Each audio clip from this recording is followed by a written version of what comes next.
Okay, so let's get started. As many of you know, I always put up a initial slide that is a TLDR slide. As program managers, we are way too busy, so you may not have the time or the interest to sit through the entire, 45 minutes to an hour of discussion that we're going to have here. So I always put this slide up for you to take a look, take a quick read. You can pause the video and see if you're interested. If you're not, feel free to click off and look at something else. Again, I want to be cognizant of your time, and if it's not something you're interested in, I don't expect you to sit through that. So please take a moment to see if this is something you're interested in, and if you are, we'll go ahead and get started.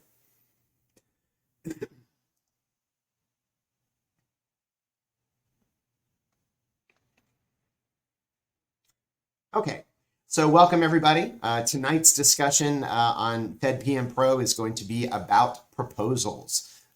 As many of us have been involved in, the PM career and lifestyle, we have always been involved and closely connected to proposals. So what I wanted to do tonight was to talk a little bit about what type of, proposal elements you as a program manager may get pulled into and what you can expect in the proposal space. A lot of times as PMs, we don't generally expect to be involved in proposals, but they become a very big part of our careers as we go along. And certainly as you become kind of an experienced PM, you're going to be called upon more and more to be involved in the proposal process. So the big question is, should I?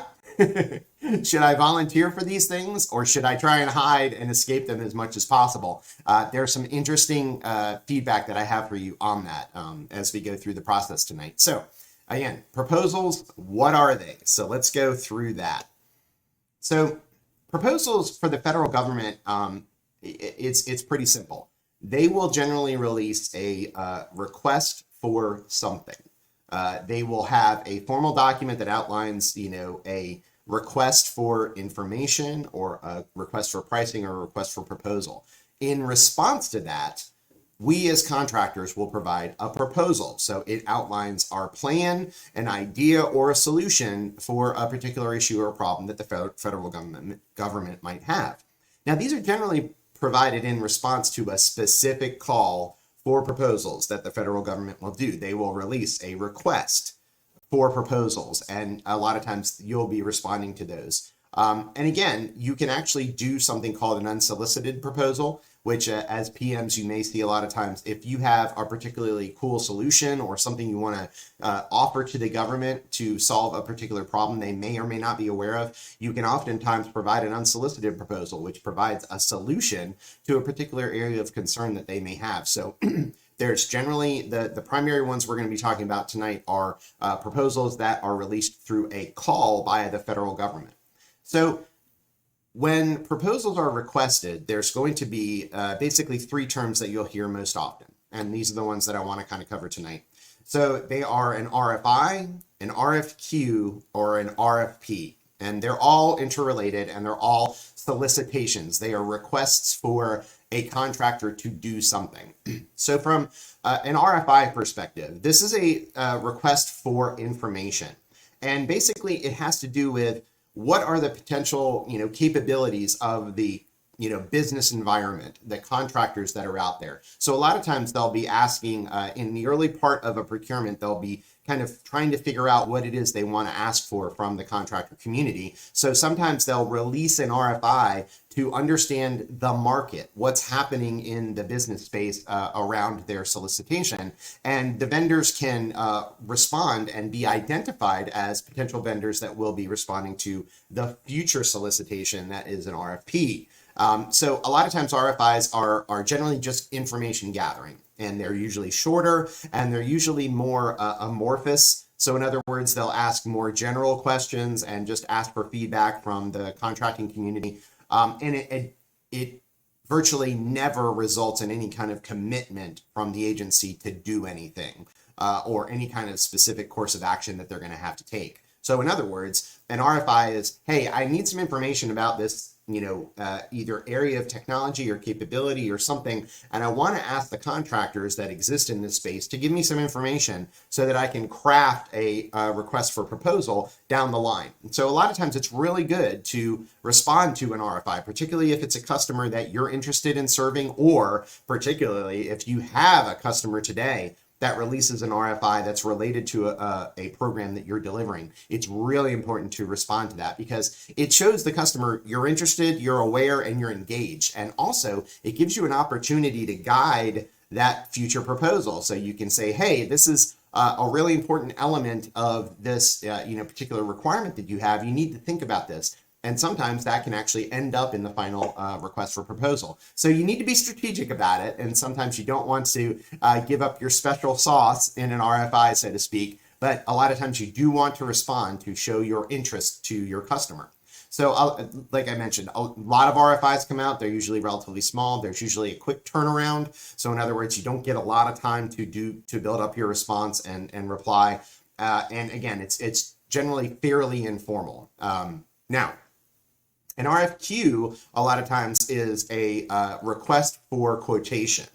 And I'll say what I'm going to spend the most time on is RFPs, which are requests for proposals. But I wanted to mention this because a lot of times you might see a solicitation that is just trying to get pricing information from potential vendors or suppliers. So this gives them an idea of what sphere of cost are they going to be potentially looking at if they get an RFQ. It's used when the agency has a specific product or service in mind that they're looking for. So a lot of times this might be a very specific product that they want to get multiple vendors to give a price on so that they can get an idea of where that price is, or even to use it to award to a specific vendor. Again, it's more specific product or specific capability based. So it's not the general big RFPs that I'm going to be talking about for the most part for this. And again, please be aware, there are numerous types of requests for solicitation that you'll see in the federal space. These are just the top three. So you could see all kinds of other, requests for information that may come through the federal procurement process. So just be aware. Now, the big one is the RFP, the request for proposal. This is a government agencies use this for all types of contracts, right? And the expectation is that they're going to describe a requirement, right, for a project or an initiative, and it's going to include usually a description. It'll have a scope of the project or services being sought. It'll have project requirements. Sometimes it'll also show you like timelines and expectations, and it may have evaluation criteria, or it may not have almost any of those. RFPs can vary dramatically, but they can include all of these different elements. And what it is, it's RFPs are designed to allow and call out to the contractor community for a response. And this is where the proposals come in, is that when an RFP is released, then you as a contractor will provide a proposal to answer that request for proposal. It seems pretty straightforward. But it's really interesting because these RFPs are much more comprehensive. So for example, in my career, an RFP will generally start months, if not years beforehand, where you are aware of a requirement that is coming up and you will begin to plan. That plan, so there's two different types of situations that I'm going to be discussing tonight. It's really important to talk about them as different things because the first situation is when an RFP is released for a program that you are currently delivering. If you're currently delivering, that you are called the incumbent. Okay, that is a very specific type of RFP that you are definitely going to respond to, and you should be an expert on it, right? So that's something where you don't have an option. You need to continue this work, so you're going to respond to an RFP, and that's usually a result of the time frame has elapsed for the contract that you're delivering. So I should mention this: government contracts always have a time frame attached to them. So, for example, you will get the designation for the period of performance is usually a base plus options, and that base can be a single year, part of a year, multiple years. That's the first basically base year of the contract. And then they have option periods that they can exercise or select you to continue to do the work in the event that they want to have the contract continue. And an option period can also be months or years, etc. So many of the contracts that I had were 1 base year plus 4 option years for a total of a 5-year contract. Now, what's really cool is nowadays they're going into longer contracts. I've seen several, and there are lots out there that are 10 years. A 10-year contract would be amazing because it gives you a real opportunity to get to know the customer and do some really cool things. 5 years is, to me, a pretty tight time frame because you usually spend the first year, especially if you're coming in new, you usually spend the first year or so trying to stabilize the environment, right? And that may be 2 years in, and then you've got about a year to 18 months to do some really cool optimization and really improve things on the contract, innovate. And then you're starting to get into option years 3 and 4, where you're getting ready for the recompete, which means that you're starting to prepare to make sure that you're ready to continue that work and win the follow-on contract. So RFPs, you will live and die by them in the federal space. So this is a reason why I wanted you to understand, how this RFP process works. And as I mentioned, there's 2 different types of engagements. If you are the incumbent, which means you've done this work before, or if you are a completely new contractor in the space, they're going to be treated slightly differently. If you're an incumbent, that means you know the customer really, really well, and you should be very well prepared to respond. That still means you're going to start planning 6 months to a year, if not more, out before the RFP is released by the government to prepare your response. That's really how you do it. And the things that you're doing in that 18 months is having conversations with the customer, making sure you understand what their requirements are. Sometimes you can help to shape the RFP by helping your customer understand what they need in the future, what their future state might be like. So you want to have lots of good discussions with the customer. You also want to make sure that you're delivering extremely well in those last couple of years for the contract, because that will help help give you a kickstart to winning the follow-on contract. So again, as a incumbent, that means you've won the previous contract. You're going to be very well prepared, and you as the program manager are absolutely going to be critical in delivering the support for that RFP. So let's talk about that particular situation, and also the situation where you might be a new entrant into this customer, and you're trying to win new work for your contract. So let's take a look at that. So how do PMs get involved in proposals, right? So as I mentioned before, there's the 2 paths: recompete or similar contract from the same agency. And then let me tell you what that is, right? So you as the PM are commanding the program, right? You're responsible for that program. And so as I mentioned before, in a recompete, you are going to be heavily involved in the proposal from start to finish. There's no option. You are going to be involved in every step of the way, and I'll go through what some of those are. Also, if you are working for an agency, and let's say you're delivering an IT contract for end user services, and for those of you that might not be familiar, this would be like you're supporting the computers, that the agency uses, right? Well, the agency might put out a request for new work to support their mobile devices, their cell phones.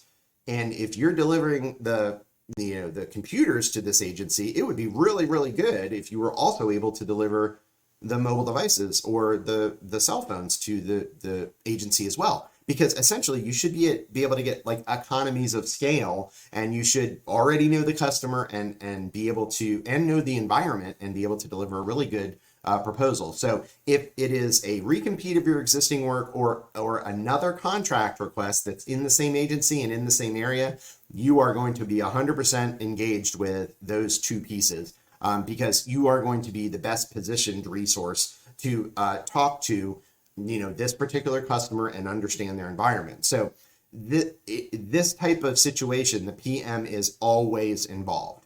You really don't have a choice. So in those situations, what are you going to be doing? Okay, so as an incumbent and as the current PM, you are going to be expected to understand. So let's say an RFP has been released. Okay, now we're in the proposal phase, And let's say it's for a recompete. This is for work you've been providing for 5 years, 10 years already, or longer. You are going to be expected to understand what those proposal requirements are and the scope of work are intimately.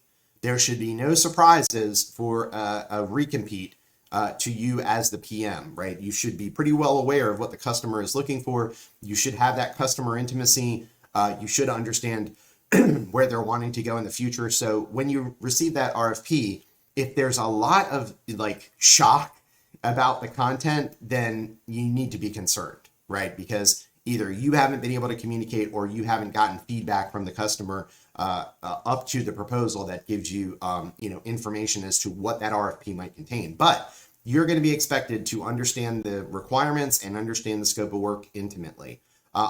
So there are multiple sections in a request for proposal response. When you put a proposal to the government, there are usually multiple sections, and there are all kinds of variants, so I won't go through them all. But I will mention a couple that you're usually going to see. One of them is a management volume.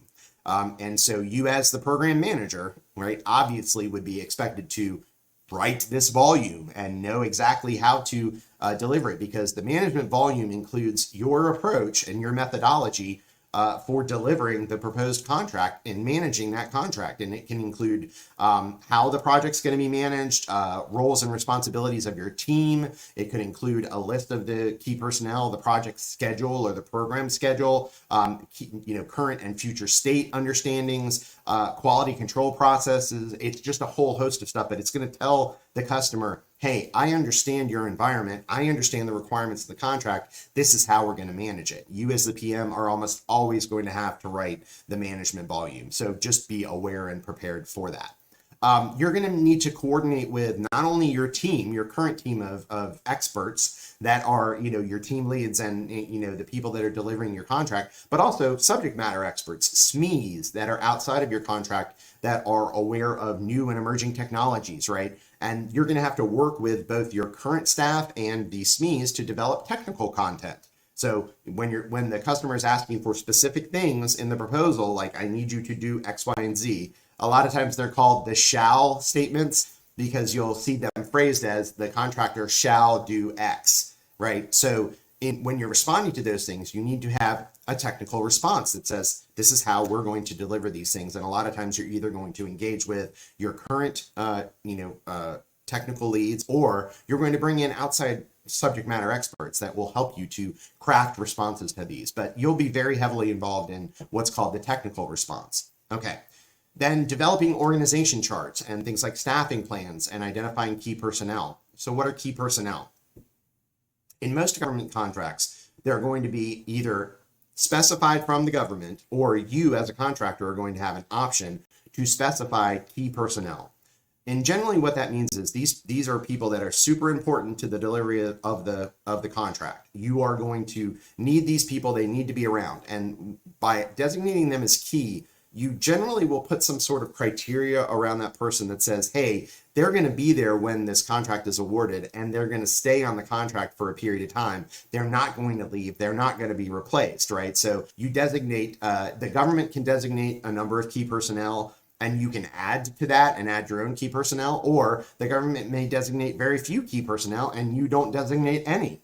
So there's a lot of variability there, but you as the PM are going to have to know what those key jobs are, right? And who those key people are. That particularly if you're an incumbent, you need to know, hey, these are folks that deliver really well and you're very familiar with, and they're on our team, so you're going to have to write about the value of maintaining that team going forward. So again, organizational charts and staffing plans, how you're going to deal with staffing, all that stuff you're going to be involved in as a PM.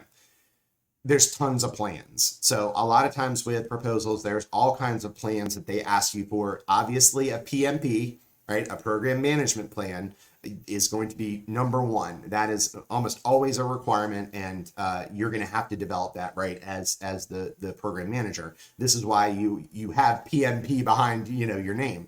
And you heard me mention in a previous discussion, like you're going to want that PMP for this reason, because you're going to need to understand and be able to fill out all these plans. So program management plan, always number one. But then they're going to have things like risk management plan. And what that's going to be is, hey, we understand there's these risks in either transitioning or delivering this service that we want to bring to your attention, and this is how we're going to mitigate or address them so you don't have to worry about them. And so that risk management plan gives kind of an overview of all your concerns and their concerns, what you would expect their concerns to be going forward on the program. So you will have to come up with those. Quality control plan. A lot of times this is called a QASP. A quality, I think it's a QASP. So it's a quality assurance service plan or quality assurance surveillance plan. QASP, you'll see that show up a lot. And what that is, hey, how are you going to measure and track quality on your program? How are you going to make sure that you're delivering the best you possibly can to the customer, and make sure that you're tracking and putting performance metrics around your delivery so that you can ensure that the customer is getting exactly what they need. So performance metrics and the quality control plans a lot of times are linked together, and you have to talk to the customer about what they care about as far as the metrics that they may want to see you delivering throughout the life of the contract. And again, as an incumbent, you should know that stuff. And that's where you generally have a leg up, is to say, hey, we've been delivering these metrics. We know you like them, but hey, we've added some new ones because we know that you're going into a future state, and this is how we think you need to get there.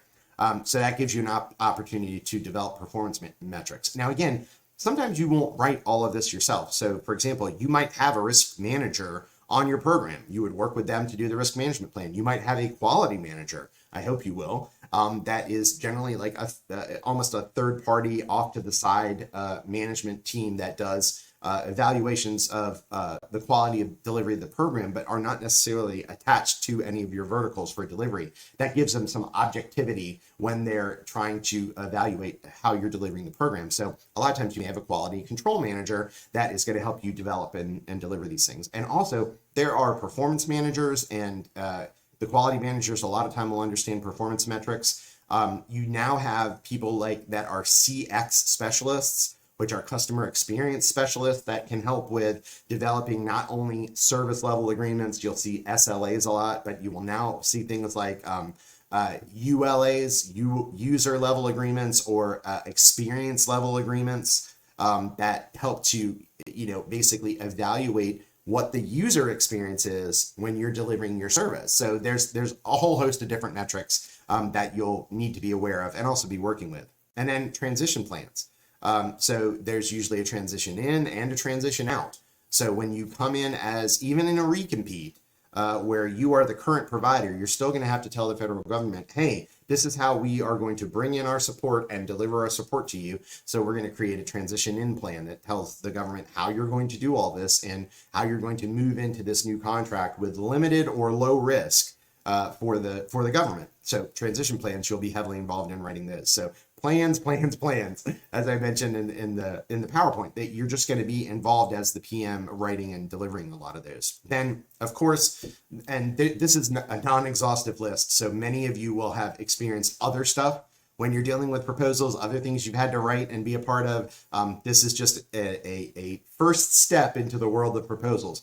But like the cost estimates. So the cost estimates and what they call a cost volume.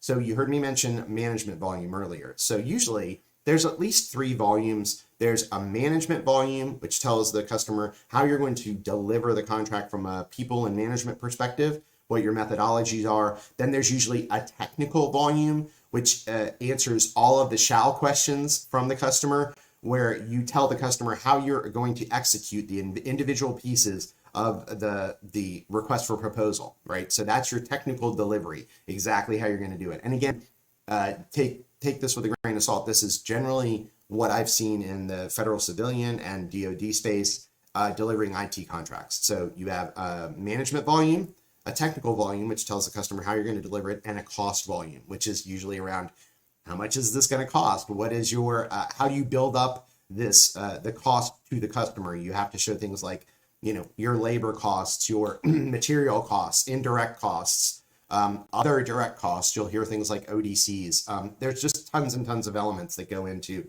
the buildup of the cost volume. But you as the PM are going to have to know and understand and oftentimes develop that with, let's say, a cost specialist or somebody that's responsible for what they call basis of estimate opportunity calculations, which generally will basically break it down by things like labor category and costs per labor category, and include all of those other elements in a huge spreadsheet. So again, cost volume you'll definitely be heavily involved in. Now, we've gone through the first side of the two different types of engagements that you'll have as a PM, right? This one that we just went over is a recompete or a closely associated contract. Now, what happens if you are just a PM and you're running your program and you hear about another opportunity? Now, this is where it becomes really important. The question of, should you engage or should you hide? All right, so let's talk about that.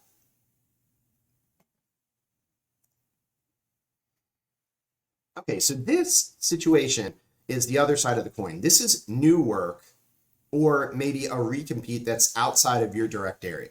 So it may be some other part of the company is engaged in an RFP response, and you kind of hear about it, and it's like, oh, that's not in my area or with my customer. These are usually optional. Now, in many cases, you will be asked, particularly if that area is related to what you're delivering today. So for example, for me, I delivered end user services. Again, you heard me mention earlier, computers and stuff like that. So if if the company is responding to an RFP in another area, like maybe with a different customer, but it's also computers, then it's probably likely that they may come over and say, hey, can you help us with this particular proposal? Bring your expertise over and help us design a solution for this. And then, there's also certainly situations where we're going into completely new work with a completely new customer. But again, it might be related somehow. And a lot of times that relation to your existing work is how you may get asked to support a proposal that's not in your area. Now, that being said, so if you are asked to support a proposal, so a lot of times this is coming on top of your existing work. So what do you do with that? Right? I mean, how do you manage that time, and do you engage or do you not? So it's going to be a really interesting personal question for you, because a lot of times you're already working above and beyond, right? At this point, as a program manager, just by the nature of the program, particularly if it's huge, if you get into the hundreds of people or it's a cross-country contract where you're delivering on the East Coast and the West Coast, just simply by the time zone differences, you're going to have a very early start and usually a fairly late end. So in those situations, you're going to have a pretty full plate. So the question is, how am I even going to get involved in this, right? And this is where I would recommend something like succession planning, right? So in other words, as a PM, and this is again going to be dependent on size, when I was running a smaller program, I didn't have the luxury of having a deputy, or somebody that could back me up. I was doing everything. You'll be responsible for delivering the program. You'll also be responsible for the business management piece, which is HR. You'll be responsible for the finance piece and the budgeting and the scheduling. You do it all. And that's generally what happens in a small program. Now, as you get to a larger program, you are going to have resources on your team that you select that are going to help you throughout this process. So you might have a business manager that deals with the HR stuff or the procurement stuff, and you might have a deputy program manager so that when you are off sick or on vacation, you can turn over the work to your deputy program manager. And if you trust and develop that deputy PM, then these types of situations where proposal work or outside work comes in, you're going to be able to hand off for a period of time a little bit of that control and management to your deputy, and allow them to, take over and run your contract, keep it going, take care of issues, and then you can focus on providing your expertise to this new opportunity. Okay, so what kind of stuff do you have to get into when you're in that particular space, right? So the types of support you're going to run into in this situation, right? If you're not the current PM, and let me mention something else. If you're not the current PM on a recompete, or you're not what they call the bid PM. So during a proposal, like you heard me mention before about the key personnel, right? Almost always you're going to have a named program manager, like the leader of the program, you're going to have them named in your response. It's going to be a specific person, and that person is going to be heavily involved in the proposal. Now, this might be a completely new individual that comes in. A lot of times they are not going to take a current PM and then bid them on another opportunity, although it certainly has happened. So generally, you're not going to be the current PM or the bid PM, but you're being asked to support it. What kinds of things are you going to be responsible for? Okay, so in general, in this role, you have a much lesser support role when you are being asked to come in as an existing PM to kind of help with the proposal opportunity. So I wanted to mention the types of things that you can run into because again, like I said, you're going to need to hand off some of your existing work to a deputy and have a succession plan for who's going to help you take over this work while you're not available. And then you can focus on these other things. Now, when you are the incumbent PM, your life is going to be rough, right? No matter what, because you have to deliver the existing program and you have to respond to the RFP. If you don't have a good structure underneath you and a good succession plan and a strong deputy PM, it's going to wipe you out. So just be careful with that and know that if you're coming up to a recompete, make sure you've got some folks that you trust, that you can support, that can support you and you can hand off work to, so that you can focus on the recompete, because it's going to be a ton of work. Now in this situation, you're not the current PM or the bid PM, and you're being asked by another program to support it. This is usually a much shorter time frame. So in other words, you're not involved for a year beforehand, and you're not involved in every step of the proposal process. You may be just asked to come in for a couple weeks or a week. And so it's a much smaller role. And that number one gives you a little bit more flexibility on saying yes or no, I want to be a part of this, because it doesn't destroy your schedule for months at a time. And in this situation, a lot of times you're going to be brought in to do maybe small chunks of written content. These are specific sections usually, so it might be in the technical volume, or a lot of times as a PM, you may be asked to support the management volume, where you actually write content to say, oh, this is how you're going to want to support this particular thing, especially if it's close to what you're currently doing today. But generally, you're not going to be asked to write entire volumes of content. It'll usually be chunks of this, where you come in and you write, and then you provide that over to the proposal team and let them carry on with it.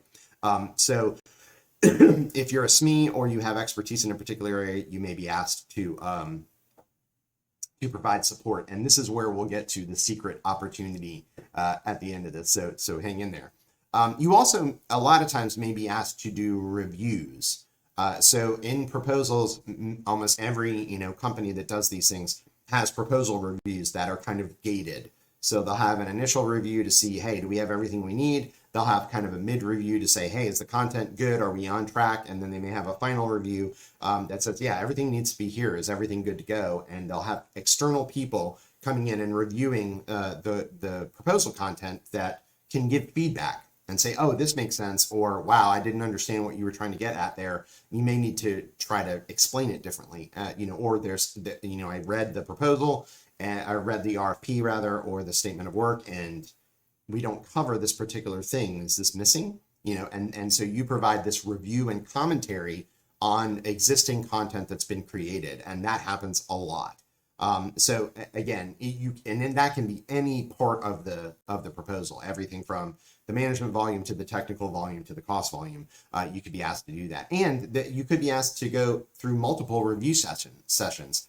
And a lot of times that's beneficial because, unfortunately, if you're doing a review, you generally have to read the RFP, and sometimes these things can be huge with a dozen different attachments. I mean, you could be looking at hundreds of pages of content that you're going to have to read over and at least have a basic knowledge of, because you're going to be looking at the proposal and trying to compare it to the RFP. So there's a lot of reading involved in preparing for that first review, which is why it might be good for you to do all three reviews or be a part of multiple reviews, because you've already taken the time to understand the RFP, and you have a familiarity with the content that has been created in the proposal. So a lot of times makes sense. Hang in there and provide additional support. And usually that's like a day or two of support with maybe, an evening of reading. It could be a couple days of support if you're just doing reviews, but you're generally not locked in for like a week or anything like that. A lot of times you might be asked to, do a review of the cost estimate, or the pricing. A lot of times as a PM, you should be pretty familiar with how the company does that. And so, yeah, it's a great opportunity for you to go in and say, did you catch everything? Are you missing something? Hey, you need to look at this. This was calculated incorrectly. Great opportunity for you to provide, kind of cost volume review. So in this case, as, a situation where it's new work or it's not in your direct area, a lot of times this is review support or maybe some small writing support. So now this is where the question comes in: should you volunteer for these types of opportunities or should you try to avoid them?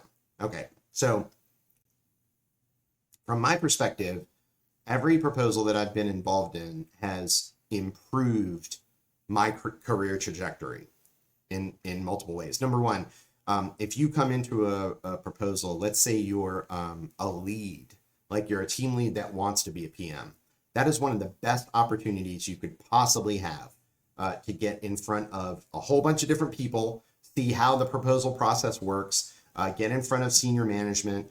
And one of the best pieces of this puzzle is, let's say you're an up and coming team lead and you've got your PMP and you see, hey, they have got a position open for a deputy PM, and you're being asked to write some of the content. You can literally write in your job in a lot of situations or craft it to be the perfect person to fit that role, as long as it's the right role for the customer. Again, I'm not saying make up something that doesn't relate to the RFP, but if you're connected, you can literally almost write yourself into the proposal. And as soon as you provide that content, you've become kind of the expert on that. And a lot of times, if that's something you want to slide into, you can have that discussion, with the account manager and say, I'm really interested in this. Is it possible for me to support this? And if they see your content is good and they know that you understand this, they may give you a shot. So it's a real opportunity for, if you're up and coming and you want to be a program manager and you're maybe a team lead or something like that, try to get into proposals as much as you possibly can. Because again, in that role, proposals are generally very visible, right? All the way up the chain. And especially with the larger proposals, you'll literally have like the CEO, CIO, or somebody like that may be involved in the review. Being able to get that kind of visibility all the way up the management chain gives you huge opportunities down the line, not only to like network right now, like, hey, you remember I was on that proposal with you, and you've got this, this great opening for a PM role, I'd be interested in talking to you about that. They remember you, they know that you developed really good information or you were a team player and you provided support. Those kinds of things are invaluable in getting you into jobs internally and moving up internally in the company. So if you are an up and coming PM or you want to be a PM, you're a team lead, I cannot stress enough how valuable it is to get into the proposal process. Yes, it takes some energy, and takes some time, but the return is definitely worth it. So in other words, just offering to, hey, I heard this proposal was going on. Do you need, support in writing some of these pieces? Or, hey, I know about that, and you have a conversation with the bid PM, or you have a conversation with the capture manager, or you talk to your account manager, and say, hey, I'm interested in supporting this, opportunity over there, and you can get connected, and then you become a resource that people are looking to provide support either on additional proposals or to slide into the role of managing and being the program manager of one of those proposals. So again, can't stress enough. So as I mentioned before, in my career, the things that I've gotten out of being a part of a proposal is, number one, if I wasn't a program manager, it really helps you get a concept of what the program manager role is, because you kind of see it in the context of a proposal. You see how a program manager operates, what they're responsible for. You get a feel for what you're telling the customer that you need to deliver. You get a feel for how do we build price estimates and cost estimates. So you get a lot of good exposure to the types of things that a program manager might be responsible for. Number two, as I mentioned before, you get networking. It is invaluable for you because there will always be a senior manager involved in the review. If it's not the CEO, you'll usually have like a vice president or an account manager, somebody senior that's involved in that review because they want to win it, and a lot of times these programs can be fairly large. You'll generally have a manager above where you are and above who you're reporting to that'll be involved in this. That'll give you an opportunity to, to engage with them and network. So again, super beneficial. The last part of the puzzle for this is it will help you to become a presenter and writer. One of the things as a program manager that you're going to have to do is be able to talk to customers and present to customers. And what you learn during the proposal process is a really condensed way of doing that. It'll actually train you on, oh, well, if I want to talk to the customer, I need to use, concise language, and I need to, explain things in simplified terms. And I need to not waste a lot of time, and talk about all the technical details underneath it. Or, wow, I'm watching this proposal and I see how they developed the explanation of this capability and were able to fit it in, a narrow amount of text. You start to practice that. And then also, in a lot of these proposals, you might have a requirement for the proposal bid team to speak to the customer. It might be a part of a question and answer session. It might be what they call orals, where the customer will come in and ask you questions or give you a challenge to complete, and then you have to interface with the customer and speak to them. So this also gives you an opportunity to, see what it's like to speak in front of, a large group of people and also, technical experts. So a lot of times that gives you the confidence and the understanding of what it's like to be a PM. So it's just all good. And I really do recommend, if you get an opportunity to volunteer or be a part of it, it's worth the time and effort that you spend on it. Now, if you're a current PM, and you are potentially looking for a move or an opportunity, you definitely want to be involved in proposals. I mean, that's a no-brainer. At current PM, you want to move up and manage a larger organization. Absolutely, you need to be involved in proposals, because again, if you are a PM and you're a current PM and you're supporting the writing of a management volume and the people see it and it's impressive, then you could very easily be picked as the person that may be an option for, key personnel bid as the PM, deputy PM. And these are opportunities that wouldn't have been there if you hadn't kind of volunteered or been engaged in the proposal to begin with. So if you're a current PM and you're looking to move up, it's one of the best ways to engage and get into, new positions. Now, so again, team lead or up and coming, PM, absolutely highly recommended.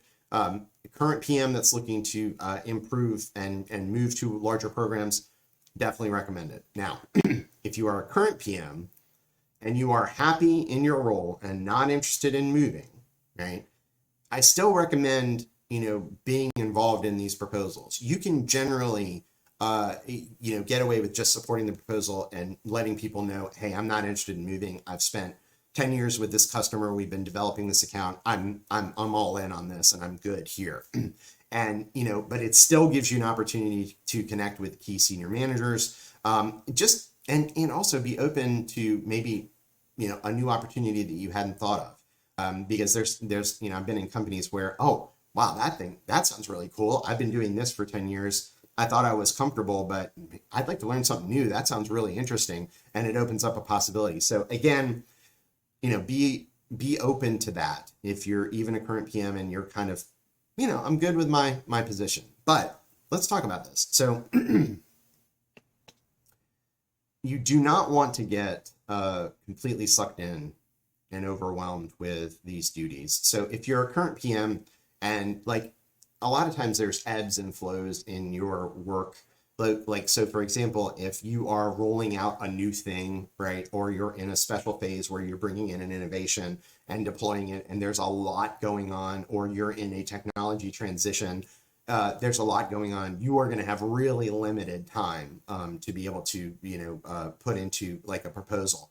So in those situations where you think you're just swamped as it is, and what you're going to deliver may not be your best work, like you're going to be working after hours and on weekends and exhausted when you're delivering the stuff, that's a situation where it's okay to, kind of back off of, a proposal opportunity and just say, look, I'm always want to help, but we have this huge thing going on right now. And sometimes it helps to talk to your manager and allow your manager to put some cover out there for you too, where it's like, yeah, they're just absolutely swamped. This is a critical time for them to engage with the customer, those kinds of things. So it is a personal decision, for you as a PM. This is for PMs that are happy where they are as to whether or not you want to take on proposal work. But again, there's still benefits there. It can still be a lot of work, but it can also result in really nice opportunities to connect with, senior managers and move outside of the role that you're in today. So with all that being said, proposals are, they're a part of the PM's life. And we don't talk about it a lot because you're used to thinking, oh, well, I have to manage people and I've got to manage, the delivery of this service. And I got to make sure I understand budgets and schedules. True. All of that's true. But a lot of times, I would say multiple times a year, if you're a PM, you will be tagged to do something with a proposal. And it may not be like a full-blown support element where you're writing content or you're reviewing. A lot of times what you will see first is something called a past performance reference, right? So let's say you're running a really good contract and the customer loves you, you get really good what they call CPARs, contractor performance assessment reviews. You have high marks in delivery to the customer, they're really happy.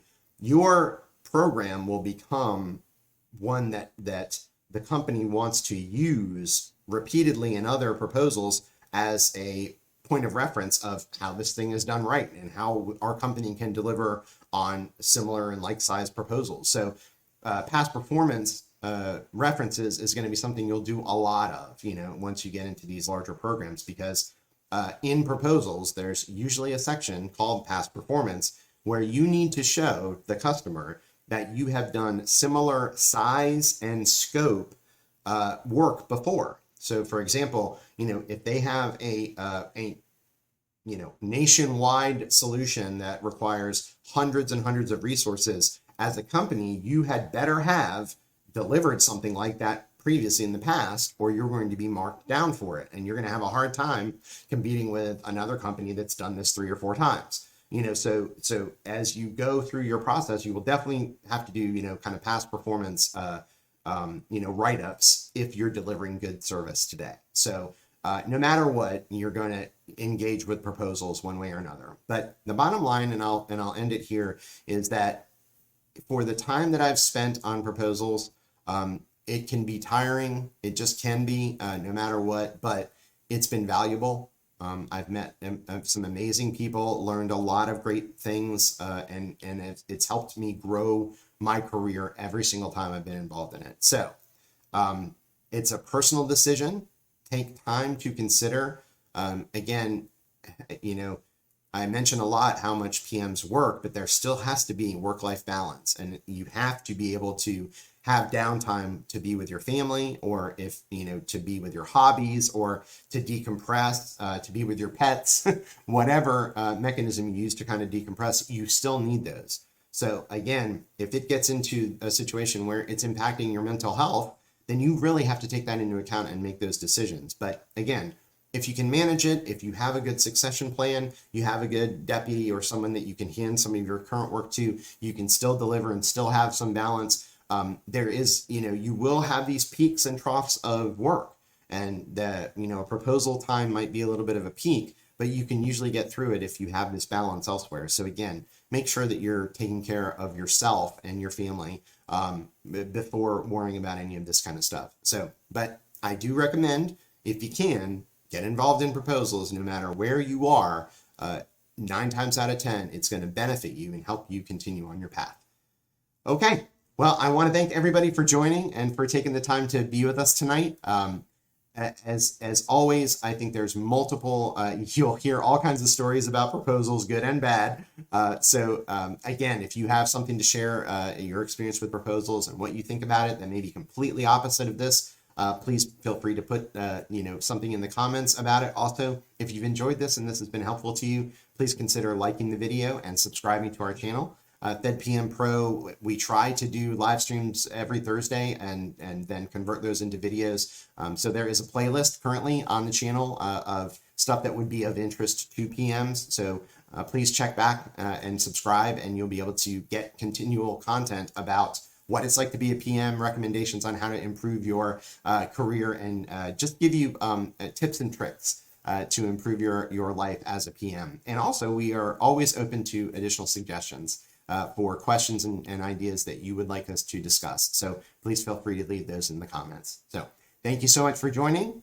Try out proposals if you can, and we'll see you the next time.